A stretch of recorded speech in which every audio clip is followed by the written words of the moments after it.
Good afternoon and welcome to Spectrum Television News at 12. We are coming to you live from Uyovi, Akwa Ibom State's capital. Let's take a look at the headlines. Federal government reaffirms commitment to knowledge-driven economy through chemical sciences. Senate assures timely passage, implementation of 2026 budget. In other news, Trump threatens to block opening of U.S.-Canada bridge. We'll bring you the details of these stories and more in a moment.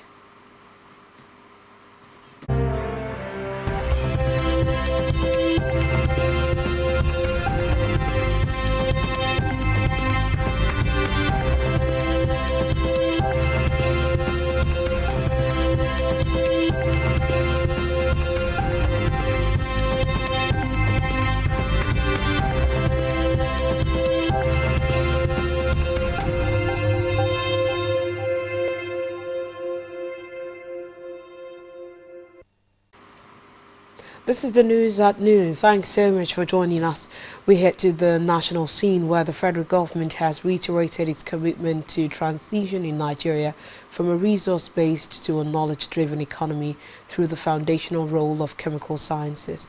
The Minister of Innovation, Science and Technology, Dr. Kingsley Ude, made the pledge while delivering an address at the opening ceremony of the 11th American Chemical Society Nigeria International Chemical Sciences Chapter Annual Symposium.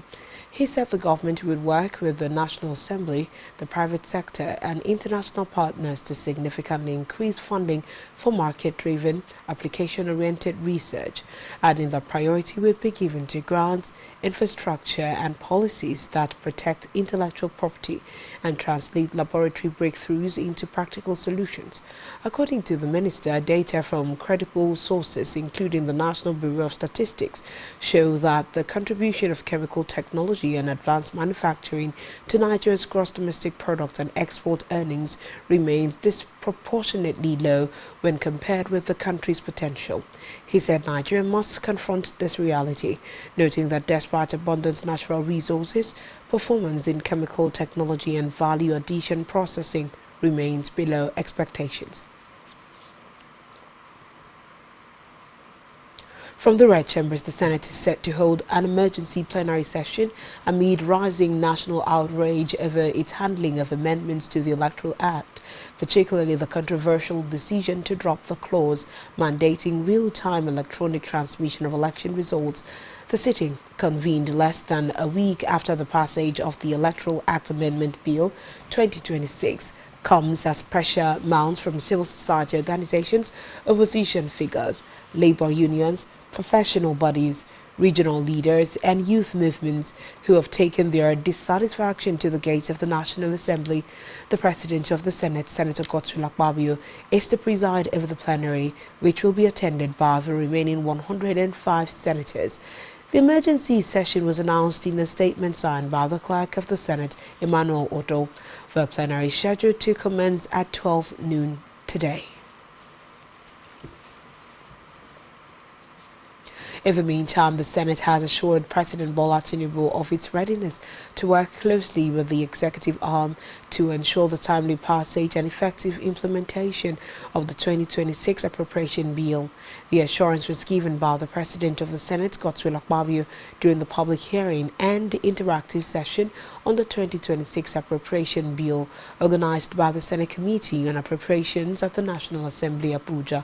Akpabio, who was represented by the Deputy President of the Senate, Baro Jibrin, said the legislature remained committed to its constitutional responsibilities of oversight, accountability, and legislative support aimed at stabilizing the economy and improving the welfare of Nigerians.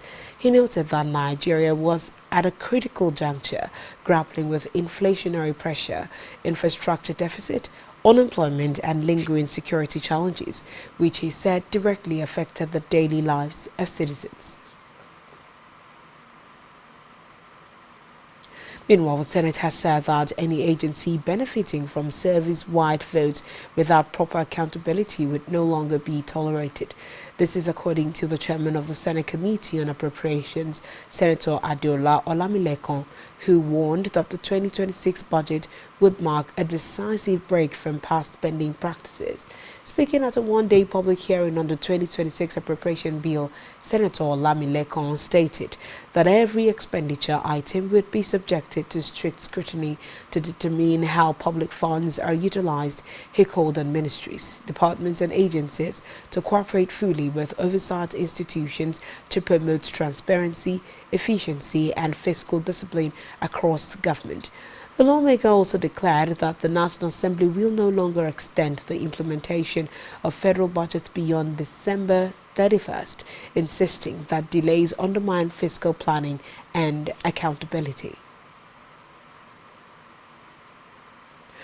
Away from that, former Rivers State Governor Rotimi Amaechi has joined other protesters as demonstrations against the Senate's rejection of mandatory electronic transmission of election results in real time continued in Abuja today.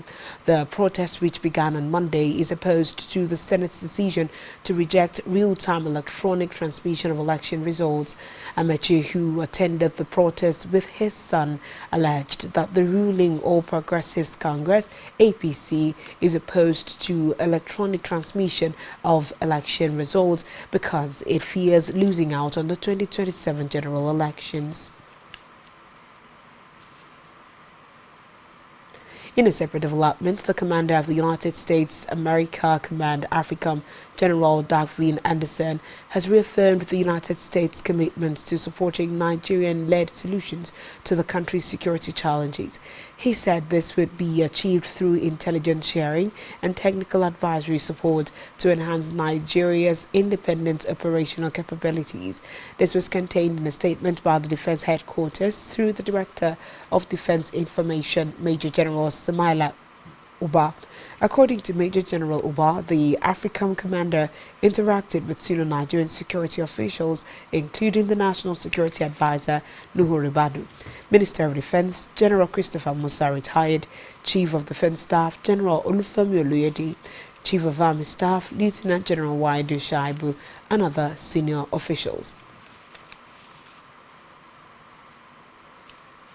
Elsewhere, Operation Savannah Shield, deployed in Kwara State following last week's terrorist attack on Woro community in Kaima-Leku government area, has swung into operation. Recall that President Bola Tinubu ordered the movement of 1 battalion of troops to the area in the wake of the attack, in which more than 100 people were killed. The Defense Headquarters said that the operation, which will also take charge of Niger State, would fish out the terrorists who killed people for justice to be served. A statement by Defense spokesman Major General Michael Onoja also itemized some of the success recorded by troops in other parts of the country. Now to Africa. Tanzanian Foreign Minister Mahmoud Kombo has held talks with his Russian counterpart Sergei Lavrov in Moscow, in the latest sign of strengthening relations between the two countries. During the meeting, Kombo delivered a letter from Tanzanian President Samia Hassan to Russian President Vladimir Putin, underscoring the Salam's commitment to expanding bilateral cooperation. Speaking after the talks, Kombo thanked the Russian leadership for what he described as efforts to elevate relations between the two nations. He said the importance of strategic cooperation with Russia had been highlighted by President Hassan in a recent address to diplomats and international organizations based in Tanzania. On the foreign scene, President Donald Trump has threatened to block the opening of a bridge connecting the United States and Canada until Washington is fully compensated for everything it has given to its northern neighbor. Trump, on his official social media, said the Gordie Howe International Bridge connecting the Canadian province of Ontario to the U.S. state of Michigan would not open until Ottawa treats the United States with the fairness and respect that it deserves. According to the project's website, the bridge is being funded by the Canadian government but will be publicly owned by both Canada and Michigan. Still on the foreign scene, a building collapse in the northern Lebanese city of Tripoli has reportedly killed 14 people after search and rescue operations ended following the disaster a day earlier. Prime Minister Nawaf Salam said authorities had decided to take measures, including evacuating 114 buildings at risk of collapse in the impoverished city, where residents have decried years of official neglect. Reports say the stricken building consisted of 2 blocks, each containing 6 apartments in the Bab al-Tabana neighborhood, one of the poorest areas in the city, adding that 22 people were inside at the time of the collapse. This latest disaster allegedly came after another building collapsed in Tripoli late last month, killed 2 people.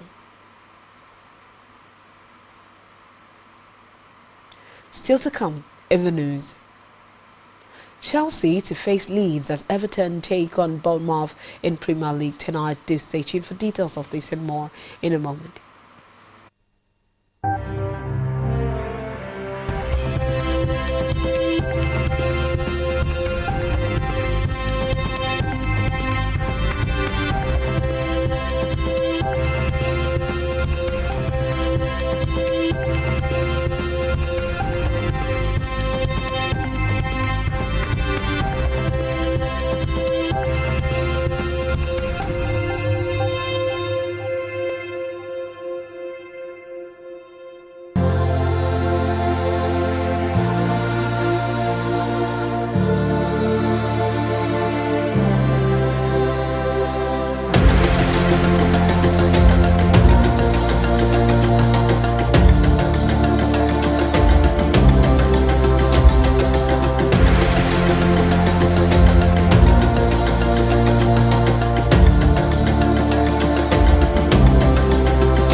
Welcome back and thanks for staying tuned in now to conclude the news at this hour.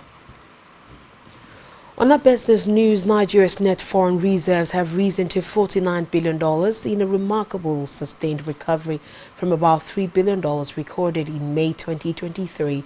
Governor, Central Bank of Nigeria, Olayemi Kadoso, said the nation's net foreign reserves hit $49 billion by February 5, 2026, as inflows from remittances, non-oil exports and other individual and institutional sources continue to provide strong buffers for the nation's currency stability.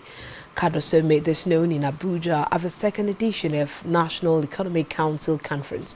He described the steady improvement in forex reserves as a clear sign of improving confidence in the country's economy.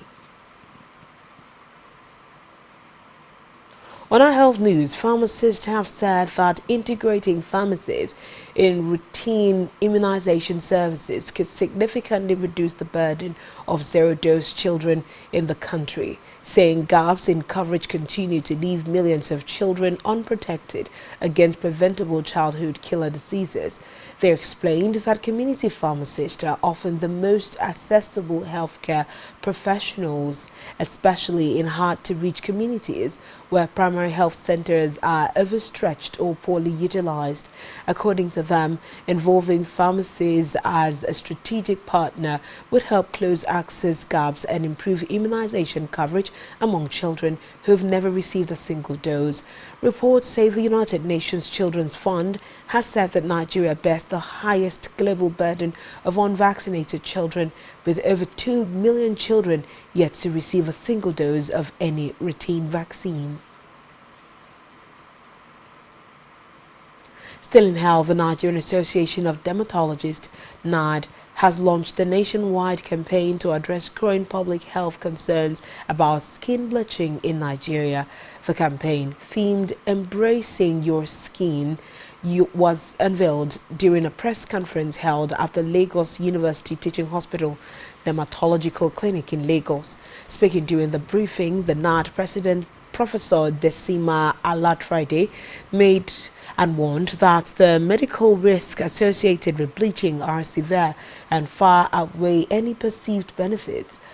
Alatride explained that while lighter skin is often perceived as more desirable or socially advantageous, the practice has been linked to several infections, including skin cancer. Now to the world of sports. Chelsea set to host Leeds United in the Premier League later tonight at Stamford Bridge as they look to win a fifth consecutive league game under Liam Rosner and take a stronghold on their spot within the top five. The Blues have undergone a remarkable transformation under their new head coach as they have secured 4 consecutive top-flight victories against Brentford, Crystal Palace, West Ham and Wolves.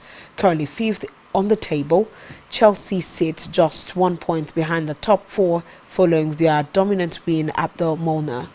Leeds United also arrive in London with significant momentum. Dan O'Fake's men have won 3 of their last 4 matches to move 9 points clear of the relegation zone. After a sensational 3-1 win over Chelsea in December, the Whites are now chasing a historic season double. Meanwhile, other fixtures expected today pegs Tottenham Hotspur against the Newcastle United, and West Ham United will face Manchester United. Still in sports, Middlesbrough moved to the top of the championship for the first time since mid-October as they delivered an excellent performance to beat 10-man Sheffield United first-half goals from Tommy Conway and Riley McGree made it 6 wins in a row, the best run since October 2023, as they opened up a 2-point gap over previous leaders Coventry City. Taking full advantage of the Sky Blues' goalless draw with Oxford United, the result sets things up for a meeting between the top 2 at the CBS Arena next Monday. On our entertainment news, renowned Ghanaian highlife musician, guitarist and composer Ebo Taylor has reportedly died at the age of 90.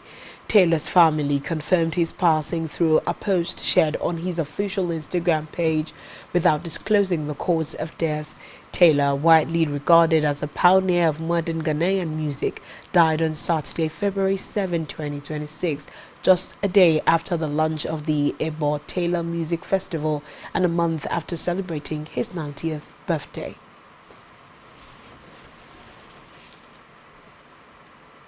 And that's all we have on this news bulletin. Do well to follow us on social media, subscribe to our YouTube channel, all of which you can find on our website, spectrumtvlive.ng. This has been Spectrum Television News at noon. I am Uyai MM. Thanks for watching. Do enjoy the rest of your day. Good afternoon.